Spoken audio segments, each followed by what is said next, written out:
లూకా సువార్త 23 అధ్యాయం 34 ఇప్పుడు చదవబోతున్నాను. యేసయ్య పలికిన మొదటి మాట. యేసు, తండ్రి, వీరేమి చేయుచున్నారో వీరెరుగరు గనుక వీరిని క్షమించుమని చెప్పెను. వారు ఆయన వస్త్రములు పంచుకొనుటకై చీట్లు వేసిరి. ఇచ్చిన మాట దేవుడు దీవించి ఆశీర్వదించును గాక. ఆమేన్. Thank you sister. ఈ చదవబడిన వాక్యం నిమిత్తము మన మధ్యలో ఉన్న వెంకటలక్ష్మి సిస్టర్ ముందుకు వచ్చి ప్రార్థించవలసిందిగా మనవి చేస్తున్నాను.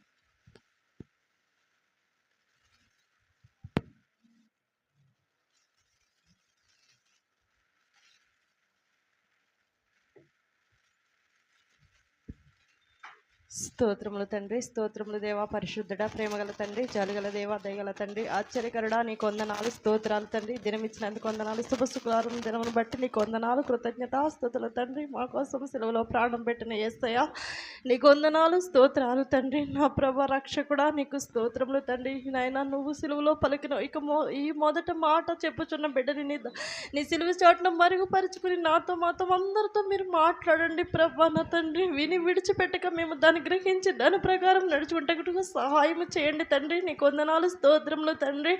ఇంకా రావాల్సిన బిడ్డలు త్వరగా నడిపించమని నామలు అడుగుచు యేసు పరిశుద్ధ నామలు అడిగి పెట్టుకుంటున్నాం తండ్రి. ఆమేన్.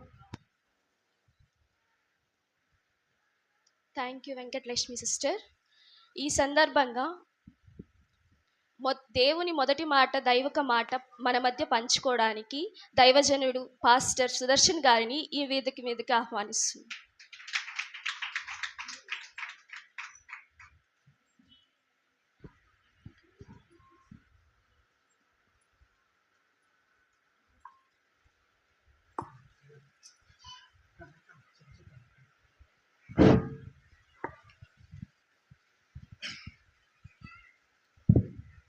గుడ్ ఫ్రైడే శుభాకాంక్షలు అండి అందరికీ.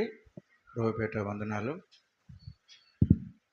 ఈ పవిత్రమైన పరిశుద్ధమైన ఈ దినము మనం ఏ రీతిగా కూడుకొని పరిశుద్ధుడైన నీతిమంతుడైన యేసుక్రీస్తు రారాజు పడిన పాట్లు, పడిన శ్రమలు, ఆయన హింసించబడి, ఆయన కొట్టబడి, ఉమివేయబడి, వస్త్రహీనుడైపోయి, ఈడ్చుకుపోబడి, మోయలేని ఆ యొక్క భారమైన సిలువను భుజాన వేసుకొని సమస్తమైన లోక పాపం నిమిత్తము ఈరోజు సిలువ ప్రయాణం కొనసాగించిన రోజు. పిల్లలరా, మీ అందరికీ మరి ఎంతో శ్రద్ధాసక్తులతో పెద్దలు, బ్రదర్స్, సిస్టర్స్ అందరూ కూడా వచ్చారు. చిన్న బిడ్డలు కూడా ఉన్నారు. మరి నన్ను ఆహ్వానించిన పాస్టర్ రాజ్ కుమార్ గారికి ప్రత్యేకమైన వందనాలు brother. Thank you very much. అది కూడా మొదటి మాటను నేను ఇక్కడ రావడానికి దేవుడు కృప చూపించాడు. ఈరోజు 7 మాటల్లో 4 మాటలు ఆయా ప్రాంతాల్లో బోధించడానికి దేవుడు నాకు సహాయం చేశాడు. దీని తర్వాత ఇంకా 3 మాటలు 3 ప్రాంతాల్లో వెళ్ళాలి. అయితే ఈరోజు ఈ మీతో మొదటి మాటను మాట్లాడడానికి నాకు ఇచ్చిన ఆ గొప్ప తరుణం. ప్రియులారా, వాక్యం చదవబడింది, ప్రార్థన కూడా చేసుకోవడం జరిగింది. దేవునికి స్తోత్రం.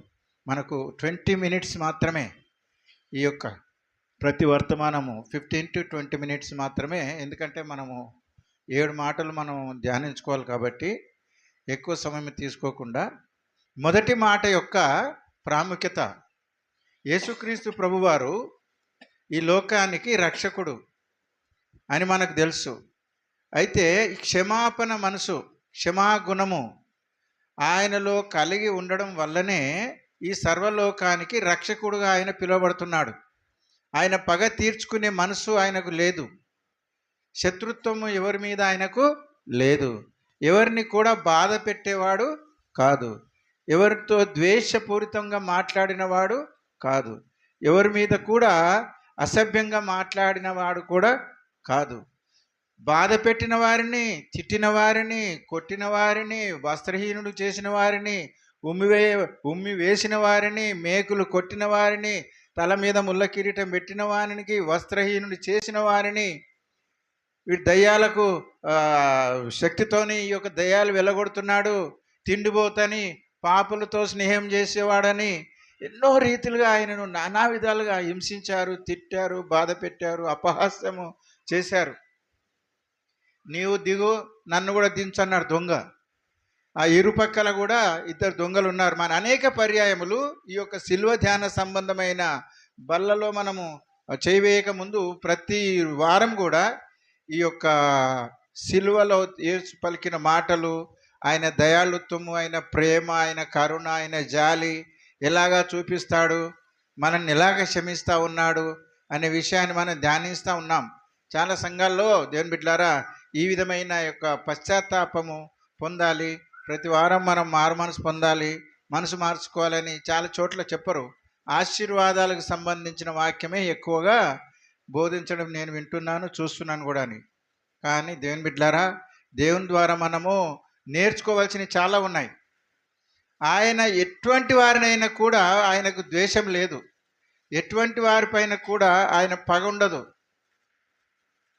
ఆయనకు ముందే తెలుసు నేను పలానా రోజు పలానా వారు నన్ను అప్పగిస్తారని.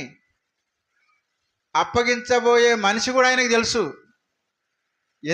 ఎలాగ అప్పగిస్తాడని కూడా ఆయనకు తెలుసు. ఇస్కరియోతు యూదా గురించి అంత తెలిసి కూడా ఆయన ఏనాడు కూడా ఈ యొక్క యూదాను ద్వేషించలేదు. నువ్వు నన్ను ఒకరోజు అమ్ముకోబోతున్నావు, నువ్వు నన్ను ఒకరోజు ఆ యొక్క పరిసయ్యులకు, యూదులకు నన్ను అమ్ముకోబోతున్నావు 30 వెండి నాణాలకు అని చెప్పి ఆయనకు ఎప్పుడో తెలుసు. తర్వాత ఆయన చివరి ప్రభరాత్రి సంస్కార కార్యక్రమం ఇక్కడ జరిగిందో లేదో, రాత్రి చేశారండి, రాత్రి ప్రేయర్ జరిగిందా? జరగలేదు. నేను వేరే చోట ఒక చోట ఆయన పస్కా బలి పశువుగా చివరి ప్రభరాత్రి సంస్కార కార్యక్రమము ఒక చోట నేను అటెండ్ అయ్యాను. ఈరోజు రాత్రి భోజనం చేసిన తర్వాత ఈరోజు రాత్రి ఆయనను అరెస్ట్ చేస్తారు. అరెస్ట్ చేసిన ఈ రాత్రి నుండి ఈరోజు మధ్యాహ్నం 3 గంటల వరకు ఇంకా ఆయనకు ఏ విధమైన నీరు, పానీయము, తాగడము, తినడం వగర ఏముండదు.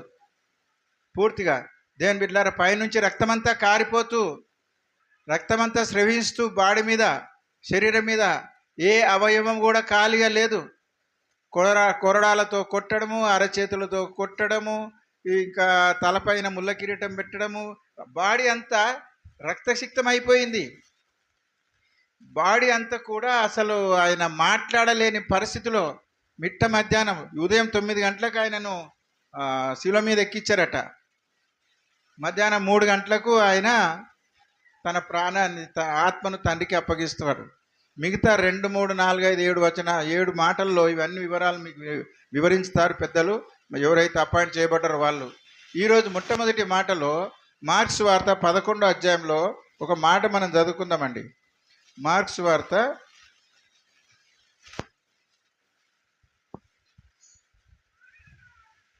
11:44 వచ్చిన దగ్గర దీంట్లో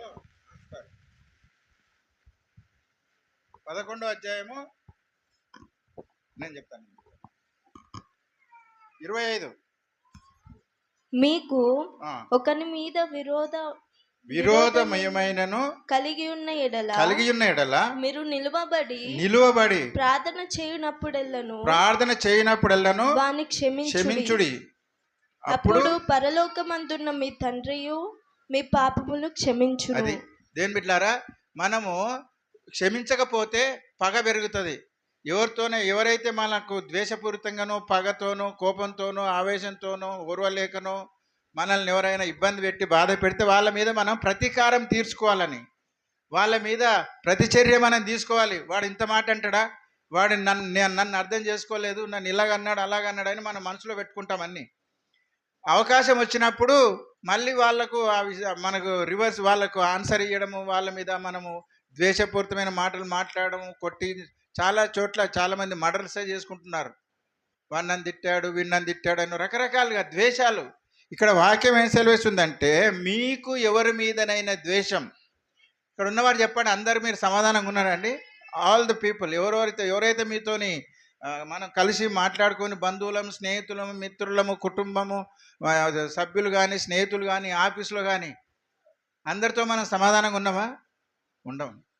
ఎందుకు? క్షమాగుణము. ప్రియులారా, ఈ రోజు నుండి ఈ 7 మాటలు మనం విని వెళ్ళిపోవడం కాదమ్మా. మనము దాని ద్వారా మన నిజ జీవితంలో వాటిని అన్వయించుకోవాలి. నేను కూడా ఎవరినైనా క్షమించాలి. ఈ కోర్టులు, కచేరీలు, పంచాయతీలు మనకు అవసరం లేదు. బైబిల్ గ్రంథం ఏం చెప్తుందంటే, మీరు సమస్త మనుషులతో సమాధానంగా ఉండండి. 12వ అధ్యాయం 18వ వాక్యం రోమాపత్రిక చదువుతారు ఒకసారి. రోమాపత్రిక 12వ అధ్యాయం 18వ వాక్యం. శక్యమైతే మీ చేతనైనంత శాతనైనంత మట్టుకు సమస్త మనుషులతో సమాధానముగా ఉండుడి అని బైబిల్ చెప్తుంది. దేవుని బిడ్డారా, సమస్త మనుషులంటే భార్యాభర్తలు కావచ్చు, లేదా బంధువులు కావచ్చు, బామర్దులు కావచ్చు, అత్తమ్మ కావచ్చు, కోడళ్ళు కావచ్చు, టీచర్స్, ఎవరైనా సరే ఈ భూమి మీద ఉన్న ప్రతి ఒక్కరు, సమస్త మనుషులు ఏం చేయాలి? ఒకరినొకరు సమాధానముగా. మనము ఈ మొదటి మాట ద్వారా నేర్చుకోవాల్సింది ఏంటంటే క్షమించడము, సమాధానంగా ఉండడము. మనం ఎవరి మీద కూడా, దేవుని బిడ్డలారా, ఎవరైనా నీకు అపకారం చేస్తే వారి కోసం మనం ప్రార్థన చేయాలి తప్ప మనం ఇంకా వేరే మార్గం గుండా వారితో సమాధాన పడాలని మనం ఎప్పుడు అనుకోకూడదు. కోర్టులో కేసేస్తా, పోలీస్ స్టేషన్లో కేసేస్తా, లేకపోతే వాళ్ళు ఎట్లయినారో చూస్తా, ఎట్లా చేయరో చూస్తా అని కాదు. దేవుని బిడ్డలారా, పరిశుద్ధుడైన యేసయ్య పాదాల దగ్గర ముందు పెట్టాలి ఆ సమస్యను. ₹1,00,000 అప్పుండే నాకు, నేనే మనుషుల దగ్గరికి వెళ్ళి అడగలేదు. ప్రభువా, అనుకోని రీతిగా నా బుద్ధిహీనతను బట్టి కొన్ని జరిగినాయి నాయనా, నాకు సహాయం చేయి ప్రభు అని ప్రభు పాదాల దగ్గర పెడితే చక్కని మార్గం చూపించాడు యేసయ్య.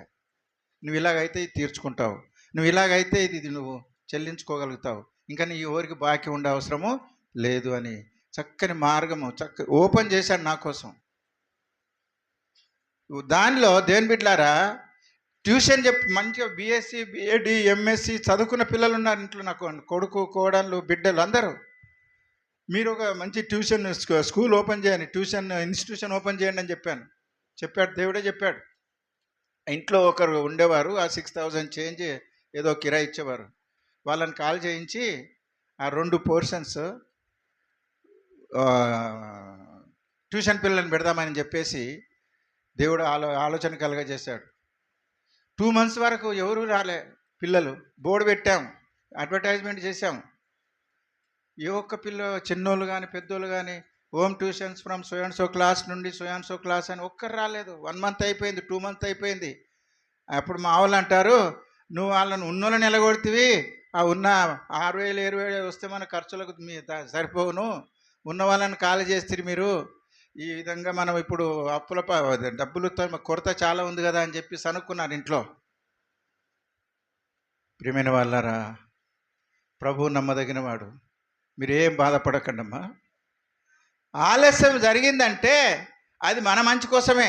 మన ఓపికను, మన సహనాన్ని దేవుడు చూస్తాడు. ఆలస్యం అయిందంటే మనకు అనుకున్న వెంటనే ఆయన ఇవ్వడు. కాలములు, సమయములు ఆయన చేతిలో ఉన్నాయి, మన చేతిలో లేవు. ఆయన అనుకున్నప్పుడు ఇస్తాడు, మనం అనుకున్న టైంలో ఇవ్వడు. అబ్రహాం గారి బ్రదర్స్కు పెళ్ళిళ్ళు అయిపోయినాయి, పిల్లలు పుట్టారు. మరి ఈయనకు 100 ఏళ్ళ దాకా ఎందుకు పిల్లలు కాలేదు అంటే ఈజ్ పేషెన్స్. మనం అందరం కూడా మీరు ఓపికతో ఉండండి, ప్రార్థన చేయండి అన్నారు. ఉపవాసం పెట్టేశాను ఇంట్లో అందరినీ. నీళ్ళు కూడా తాగొద్దు శుక్రవారం రోజు రాత్రి, పొయ్యి మీద కుండెక్కొద్దు, ఉపవాసం ఉండాలి, ప్రార్థన చేయాలి. మన దేవుడు ప్రార్థన అంగీకరించే దేవుడు.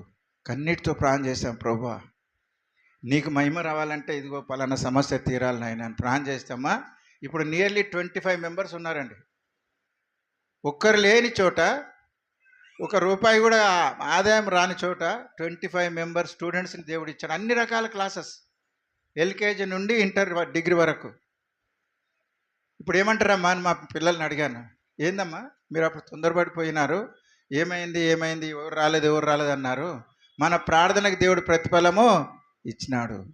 కావున ప్రియమైన దేవుని బిడ్డలారా, ఈ యొక్క మొట్టమొదటి దినము మొట్టమొదటి మాటతో మనం నేర్చుకోవాల్సింది ఏంటంటే, ఈ లోకంలో నీ కష్టం వచ్చినా బాధ వచ్చినా ఏ మనిషి కోసం సహాయం మనం చేయకూడదు. కానీ మన తప్పులు మనం ఎవరితోనైతే ద్వేషము, పగ, ఈర్ష, ఓర్లేదు అలాంటివి ఉంటే ప్రార్థన రూపంగా దేవుని దగ్గర పెడితే మన సమస్యలకు అన్నిటికీ పరిష్కారం దేవుడిస్తాడు. అలా చెప్పండి ఒకసారి. మీరు అందరినీ క్షమించాలా. కాటేజ్ మీటింగ్ వీళ్ళింట్లో అయితే నేను వాళ్ళింటికి రానంటారు, వాళ్ళింటికా నేను రాను, వీళ్ళింటికా నేను పోతా, ఇలాంటి విభేదాలు ఉండకూడదండి సంఘంలో. కాబట్టి మీరు అందరు దయచేసి అందరూ క్షమాగుణం కలిగి ఎవరి మీదనైనా ద్వేషం ఉంటే వారి కోసం మనం ప్రార్థన చేయాలని వాక్యం సెలవిస్తుంది. మార్క్స్ వార్తలు మనం చదువుకున్నాం. ఓకే, యేసయ్యను కష్టపెట్టిన వారు లిస్ట్ చెప్పండి ఒకసారి, త్వరగా ముగించుకుందాం. యేసయ్యను కష్టపెట్టిన వాళ్ళు ఎవరెవరు? ఫస్ట్ ఎవరు చెప్తారు? శాస్త్రులు, పరిసయ్యులు యేసయ్యను ఏమన్నారు? వీడు తిట్టుబోతాడు, దయ్యాల శక్తితోని దయ్యాలు ఎలగొడుతున్నాడు, లేదంటే తిండిపోతాడు, తర్వాత తాగుబోతాడు, తిట్టుబోతాడు, రకరకాలుగా అన్నారు. వీడు మంచోడు కాదని చాలామంది అన్నారు. ఫస్ట్ ఆయన ద్వేషించారు, యేసయ్య వారిని ఏమనలేదు. ఒక్కటి. రెండోది, సైనికులు వెళ్ళారని పట్టుకొని వచ్చారు. పట్టుకొని వచ్చి పోలీసు వాళ్ళు ఎట్లా పట్టుకపోతారండి? రండి సార్, దయచేసి లోపలికి రండి సార్. కూర్చోబెడతారా? మర్యాద ఇస్తారా? ఏమన్నా రెస్పెక్ట్ ఇస్తారా? నీకు ఆకలి అవుతుందా? నీకు దాహం వేస్తుందా?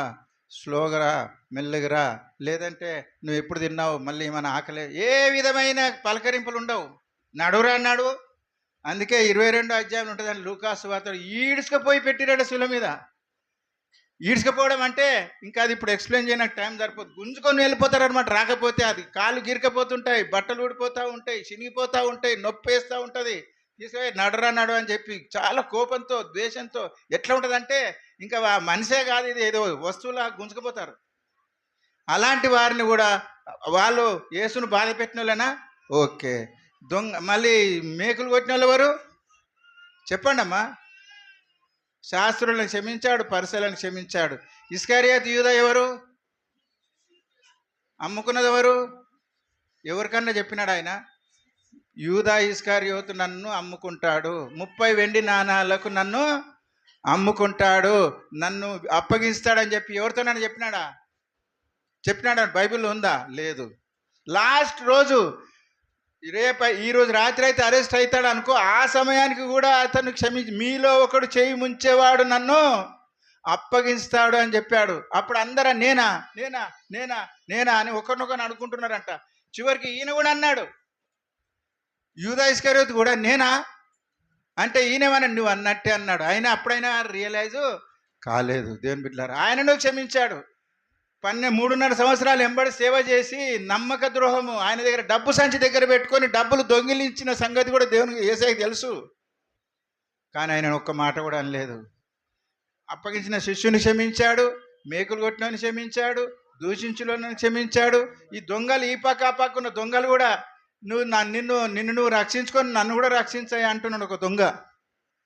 ప్రియమైన వాళ్ళారా, ఈ విధంగా అన్ని భరించాడు, అన్ని సహించాడు. పోనీ దేవుని బిడ్డారా, ఆయన ఇంటి వారు ఏమన్నా ఆయనకు సహకరించినారా? యేసుక్రీస్తు ప్రభు వారికి ఆఫ్టర్ ఈయన పుట్టిన తర్వాత శారీరక సంబంధంగా యోసేపు గారితో మ్యారేజ్ అయిన తర్వాత ఆయన 4 కుమార్తెలు 2 కుమారులు ఉన్నారని బైబిల్లో ఉంది. వాళ్ళేమైనా ఈయనకు సహకరించినారా? సహకరించలేదు. కానీ ఆయన చనిపోయి సమాజం లేచిన తర్వాత ఆయన ఎవరైతే వాళ్ళ ఇంటోళ్ళు ఉన్నారో వాళ్ళందరూ కూడా ప్రార్థన చేయడానికి మేడగదికి పోయినారు. చూడండి, ఆ మాట అపోస్తల కార్యము 1వ అధ్యాయంలో ఆ మాట వాళ్ళందరూ ఆయన ఉన్నప్పుడైతే నమ్మలేదు, కానీ ఆయన పోయిన తర్వాత చూడండి, అపోస్తల 1వ అధ్యాయము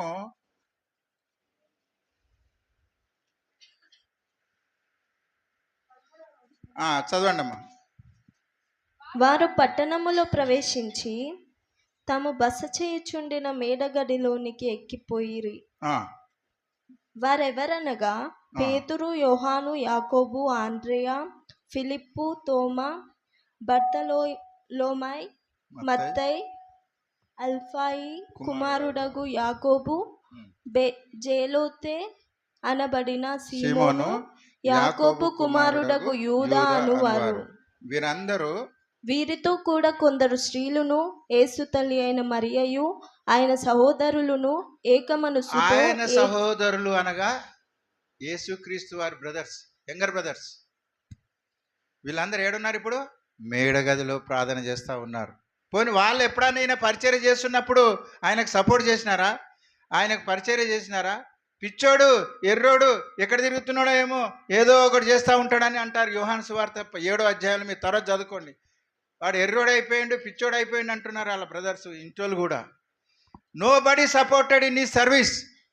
కానీ దేవుడు యేసుక్రీస్తు వారు చనిపోయిన తర్వాత వీళ్ళందరూ కలిసి ఏం చేస్తున్నారు? ప్రార్థన చేస్తున్నారు. ఏక మనసుతో మందిరంలో ప్రార్థన చేస్తూ ఉన్నారంట.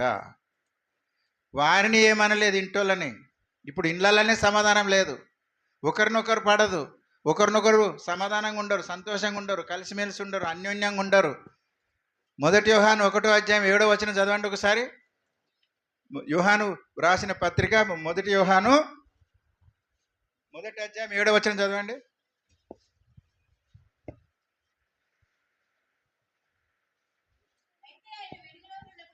ఆయన వెలుగులో ఉన్న ప్రకారము మనమును వెలుగులో నడిచిన ఎడల అన్యోన్య కలిసిమెలిసి, అన్యోన్యత అనగా కలిసిమెలిసి అన్యోన్య సహవాసం కలిగి ఉందుము. దేవునికి స్తోత్రం చెప్పండి. హల్లెలూయా. మీ కుటుంబాల్లో, సంఘంలో అన్యోన్యత, గ్రూపిజం ఉండొద్దు. క్షమించుకోవాలి. తిట్టేవాళ్ళు ఉంటారు, బాధ పెట్టేవారు ఉంటారు, హింసించేవారు ఉంటారు, దూషించేవారు ఉంటారు, ఎక్కిరించేటోళ్ళు ఉంటారు, పొగడేటోళ్ళు ఉంటారు, గాడ్ బ్లెస్ యూ అనేటోళ్ళు ఉంటారు, నాశనం అయిపో అనేటోళ్ళు ఉంటారు. ప్రియులారా, అందరినీ మనం యేసయ్య ఏం చేశాడు? క్షమించుకుంటూ పోయినాడు. ఈ విశ్వాస యాత్రలో నువ్వు సమాధానంగా ఉండాలంటే క్షమించాలి. ఎవరైనా సరే. ఒక చిన్న ఎగ్జాంపుల్ చెప్పి ముగిస్తా. చెప్పమంటారా? అలా చెప్పండి. మా అన్నగారు పొలం దగ్గర మాకు చిన్న గొడవ అయ్యి తిట్టుకోలేదు. నేను రక్షణ పొంది జస్ట్ 1 month అయిందమ్మా. నా పొలానికి నీళ్ళు వస్తలేవు, చేను ఎండిపోతుంది. ఈరోజు నాకు రావాల్సింది ఆయన తీసుకున్నాను నీళ్ళు. ఈరోజు నాకు కదన్నా, నా చేను ఎండిపోతుంది, అంత తయారైపోతుంది, ఇట్లా అయిపోయిందని అంటే ఆయన గొడ్డలు తీసుకొచ్చి నా తల మీద కొట్టిండు. ఇక్కడ గుంత ఉంటుంది, మీరు ఎప్పుడైనా కాలు ఉన్నప్పుడు చూపిస్తాను. ఎంత గుంత పట్టింది చూడండి. దీన్ని టెంపుల్ అంటారు. ఇక్కడ కొడితే ఎవడు బతకడు. నేను 3 రోజులు అన్కాన్షియస్, ఉస్మానియాకి తీసుకుపోయినారు, బాగా అయ్యాను. ఇంటికి వచ్చినాక వాళ్ళ ఇంట్లోనే ఫస్ట్ కాటేజ్ మీటింగ్ పెట్టించండి. నేను అల్లులో చెప్పండి. ఆయన మా వదినమ్మ కొడుకు అంటే అలా బిడ్డలు, 3 బిడ్డలు రక్షణకు నడిపించిన నేను. మా అన్న నన్ను కొట్టిండు, నన్ను ఎత్తి వాళ్ళ కొట్టిండు, నన్ను చంపనిగా చూసిండని నేను ఎప్పుడు కూడా వాళ్ళకు విరోధంగా మాట్లాడలేదు. వాళ్ళ పిల్లల పెళ్ళిళ్ళైన తర్వాతనే పోయి పిల్లని తీసుకురా, ఆ డిన్నర్ కాడ నువ్వు చూసుకో, చికెన్ కాడ నువ్వు చూసుకో, ఆ టెంట్ హౌస్ దగ్గర తీసుకో, అన్నిటికీ సహకరించాను. క్రీస్తు మనసు మనకు కలిగి ఉండాలండి. దయచేసి మనం క్షమించుకోవాలి ఒకరినొకరు. ఒక్కరినొక్కడు ఎలాంటి పరిస్థితులు కూడా ఎవరి మీద పగ పెట్టుకోకూడదు. బైబిల్ గ్రంథంలో ఒక మాట ఉంది, ఏంటంటే నువ్వు కలెక్షన్ వేసేటప్పుడు కూడా విరోధంగా ఉన్నంతో వెళ్ళి సమాధాన పడి వచ్చి నాకు కానుకేయమన్నాడు బైబిల్లో. అది మీకు అందరికీ తెలిసిన విషయమే. కావున ఈరోజు మొట్టమొదటి మాట ద్వారా మనం నేర్చుకుంటున్నది ఏంటంటే క్షమాగుణము.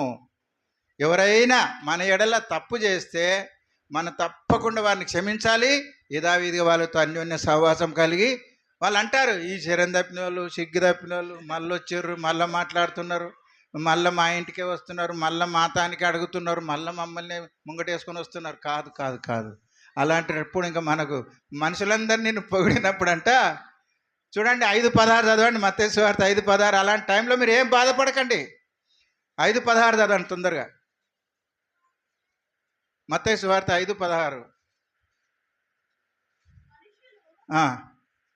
మీ సత్క్రియలు చూసి పరలోకమందున్న మీ తండ్రి మహిమపరచబడనట్లు.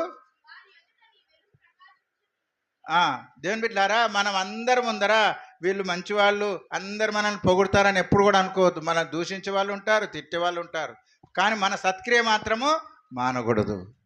ఆయన ఎప్పుడు కూడా మేలు మరవలేదు. ఎలాంటి వారు పిలిచినా పలికినాడు, ఎలాంటి వారు ఏమన్నా కూడా అన్నిటికీ ఆన్సర్ ఇచ్చాడు ఆయన.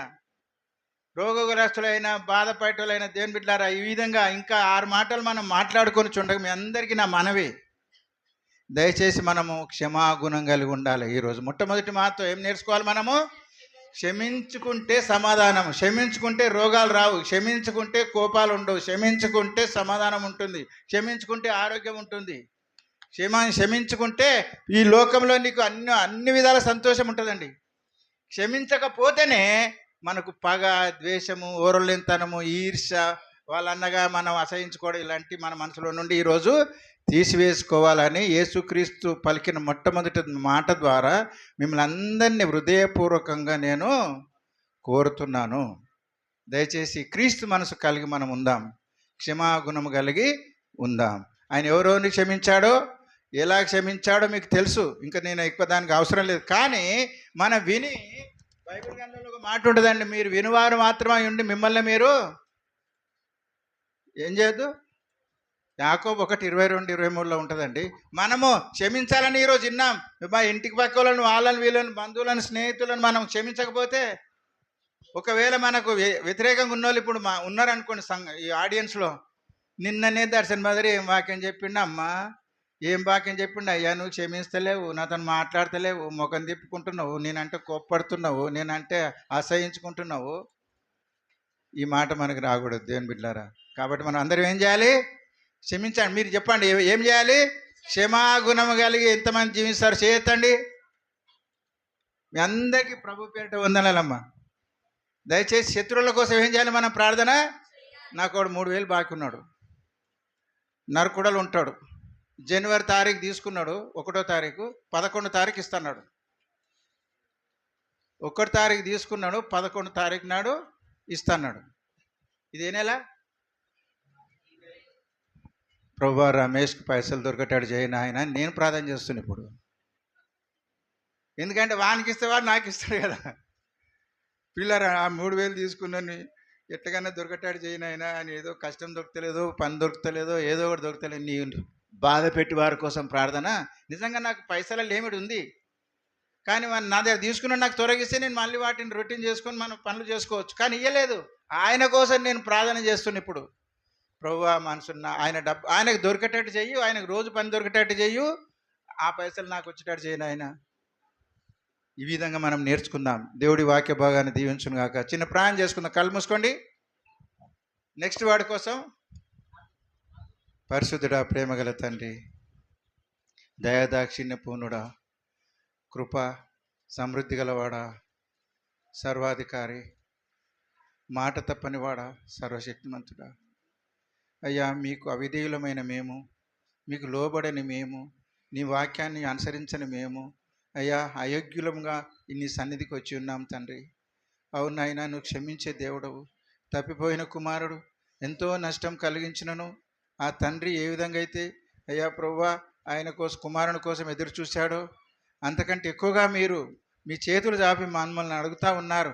నాలాంటి మనసు, నాలాంటి గుణగణాలు మీరు కలిగి ఉండండి, ఈ లోకాన్ని జయించండి. మీరు ప్రేమతోనే జయించారయ్యా.